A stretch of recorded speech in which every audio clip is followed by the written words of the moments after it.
किया और स्वागत किया। मैं चाहता हूँ कृपया शांत में न रहे। ये कार्यक्रम सिर्फ आम घटना चला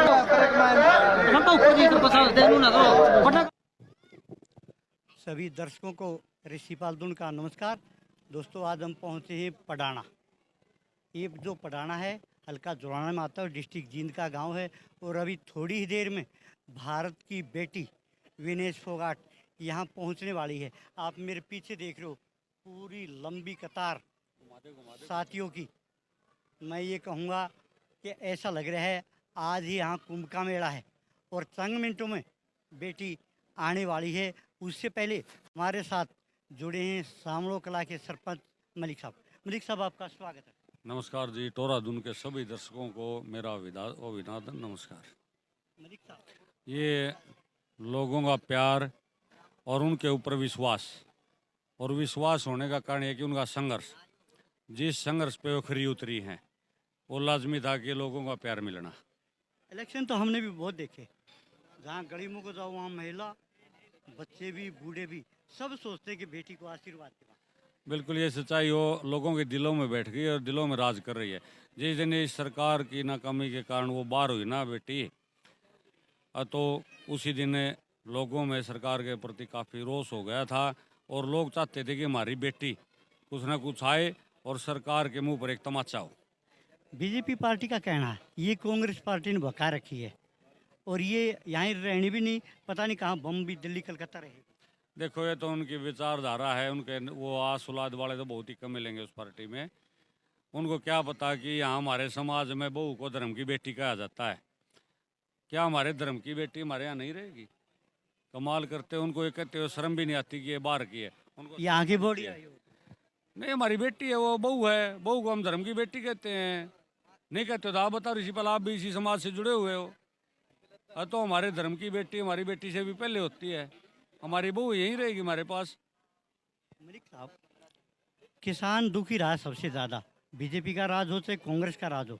क्या ये किसानों की बात उठाएगी, चंडीगढ़ में जाएगी? बिल्कुल, क्यों नहीं उठाएगी? किसान की बेटी है, मजदूर की बेटी है, बिल्कुल उठाएगी। उठाना हमारी आस, हमारी उम्मीद है।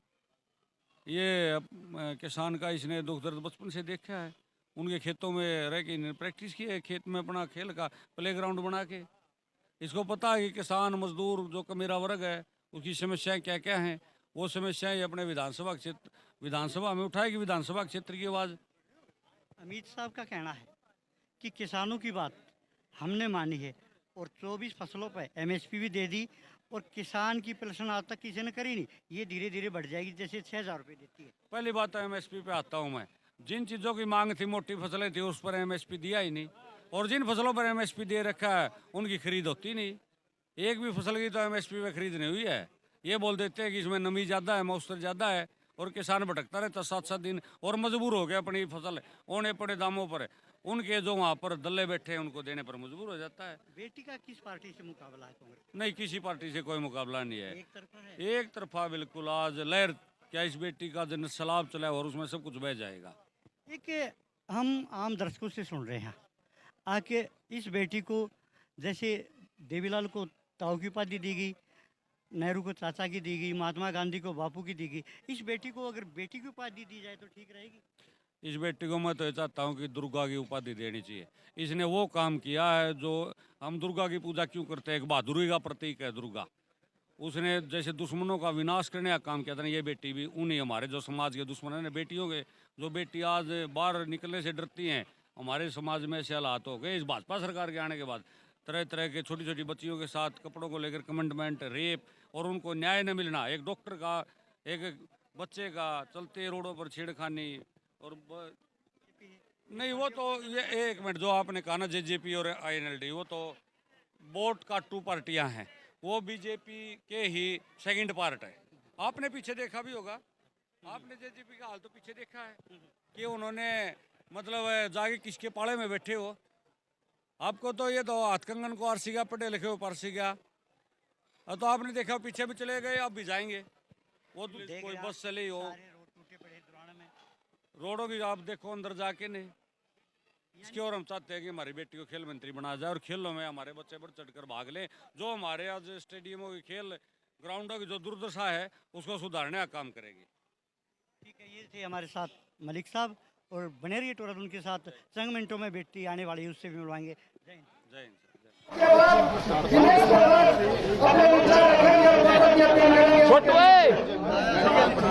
आइए एक बार और है कि कोई पकड़ी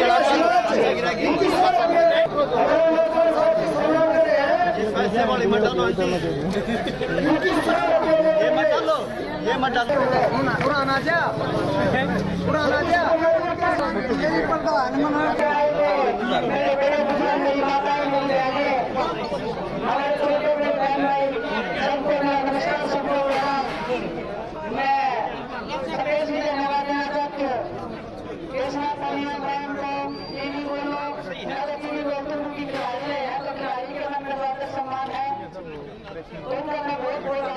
राजस्थान से हमारे बीच में आए हैं अपना मार्गदर्शन देने के लिए, अपने सुझाव देने के लिए और आप सबके बीच में आपका आशीर्वाद लेने के लिए उनका तहे दिल से धन्यवाद। हर एक उस कांग्रेस कार्यकर्ता का, हमारे पार्टी के वर्कर्स का जो जमीनी स्तर पे काम कर रहे हैं। मैं तो सिर्फ चेहरा हूँ, आप सबको पता मैं नहीं आई इस क्षेत्र में, 5 से 7 दिन मेरे को हुए हैं इस क्षेत्र में आए हुए, लेकिन आप जो मान सम्मान और जो प्यार दे रहे हो, इसका आपकी बेटी, आपकी बहू हमेशा मान सम्मान रखेगी। लेकिन मेरा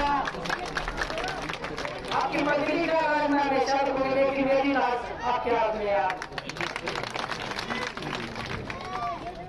आप सबको पता है 10 साल में हम किस पीड़ा से गुजरे हैं, कोई बताने की, कोई समझाने की कोई बात नहीं है। यहाँ पे सभी ने अपना अपना वक्तव्य दिया है, सभी ने अपनी बातें रख दी है। ज्यादा लंबा नहीं गिनते हुए मैं आप सबसे इतना ही अनुरोध करती हूँ, अपनी बेटी को, अपनी बहू को वो ताकत, वो हिम्मत, आशीर्वाद के साथ देने का काम करता है कि आपकी बेटी बहू विधानसभा में आपके हक की बात उठाने के लिए हमेशा तत्पर तैयार रहे। संघर्ष करके इस मैदान से हम आए हैं, खेल के क्षेत्र में बहुत संघर्ष किया है, बहुत मुश्किलों से हमने जो भी मेडल हासिल किए हैं, आपके आशीर्वाद के बिना वो भी कभी पॉसिबल नहीं हुआ था। हम जब भी कभी कुश्ती करने के लिए मैच कर रहे हैं, या तो हमने परमात्मा को याद किया है, या अपने बड़े बुजुर्गों को याद किया है कि आपको अपना आशीर्वाद रखना, प्यार बनाए रखना, तभी आपकी बेटी, आपकी बहू हमेशा मेरे जीत के लेके आएगी।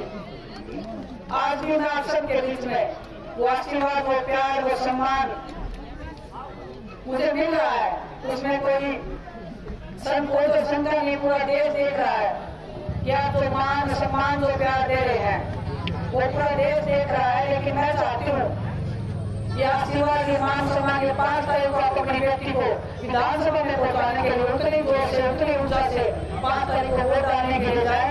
और चौधरी भूपेंद्र सिंह हुड्डा जी के नेतृत्व में, चौधरी उदयवान जी के नेतृत्व में कांग्रेस पार्टी बनाने में अपना अहम योगदान दिलाना की हमारी जो मैं बोली वो मेरी मजबूरी भी है ना, क्योंकि यहाँ पे खेल का कोई स्टेडियम नहीं है। अच्छा, मजबूरी है मुझे यहाँ से जाना पड़ा, लेकिन मैं चाहती हूँ हमारी जो बहनें हैं, मेरे जो भाई हैं, जो खेलना चाहते हैं, जो नौकरी लगना चाहते हैं, जो जिनको सुविधाएं नहीं है, वो सुविधाएं हम उनको प्रोवाइड करें, ताकि उनको अपना घर, अपना परिवार छोड़ के किसी और जगह पे जाने की जरूरत ना पड़े कभी भी। आप सबके बीच में मैं इतना ही कहना चाहती हूँ, विश्वास दिलाना चाहती हूँ कि आपके बीच में रहने का हमेशा आपकी बेटी बहू काम करेगी। मैं गांव से आई हूँ, गांव में रहने का मेरा मन होता है, शहर में मुझे बिल्कुल अच्छा नहीं लगता, ये सच्चाई है। और बेटी में गाँव में रहती हूँ, वही माता पैसे से उठ के सुबह आ जाती है आपके बीच में। आपकी तो समस्या है, आपको बताने की जरूरत नहीं है, क्योंकि मैं गाँव में हूँ, मुझे पता है आपको कितनी बार बिजली जा रही है, कितने मच्छर मेरे को काटते हैं, मेरे को वो भी साफ पता है। पानी की समस्या तो हमारे हर एक गाँव में है, हर एक जगह पे है। सड़क की समस्या बहुत ज्यादा है, सड़कें अच्छी नहीं है बिल्कुल भी। शिक्षा के क्षेत्र में अगर हम बात करें तो सरकारी स्कूल जो, जिसको मैं खुद सरकारी स्कूल में पढ़ी हूँ, लेकिन आज वही सरकारी स्कूल में है तो टीचर्स नहीं है। इसमें टीचर्स है तो वो जो स्कूल की हालत है वो इतनी जर्जर है कि कभी भी कोई भी दुर्घटना आपके बच्चों के साथ हो सकती है। कौन माँ बाप अपने बच्चों को ऐसे स्कूल में भेजेगा जहाँ पे 1 मिनट के लिए आपको ये विश्वास ना हो कि हमारा बच्चा सुरक्षित लौटेगा कि नहीं। ये सारी हालत की जिम्मेदार भारतीय जनता पार्टी है, जो 10 साल में उन्होंने हरियाणा का जो हाल किया है, उसमें हमारी भी पूरी भागीदारी रही है, क्योंकि हमने उनको वोट दिया है। आपकी वोट की ताकत आपको पहचानी होगी, और मैं आपसे अपील और अनुरोध करती हूँ कि अपनी वोट की ताकत को सही दिशा में यूज कीजिए। सबको पता है यहाँ में कांग्रेस पार्टी की सरकार आ रही है, और पुराना विधानसभा क्षेत्र का इतिहास रहा है, विधायक तो किसी और पार्टी का बना देते हो, सरकार कोई और बना जाता है, इसलिए हमारे क्षेत्र पीछे रहा है हमेशा। इस बार वो गलती न करते हुए आप अपनी बेटी के बहू को आशीर्वाद दीजिए। आपके मान सम्मान की, आपकी पगड़ी की, आपके सम्मान की हमेशा मैं लाभ रखने का काम करूंगी। बहुत बहुत धन्यवाद आप सबका, बहुत बहुत धन्यवाद।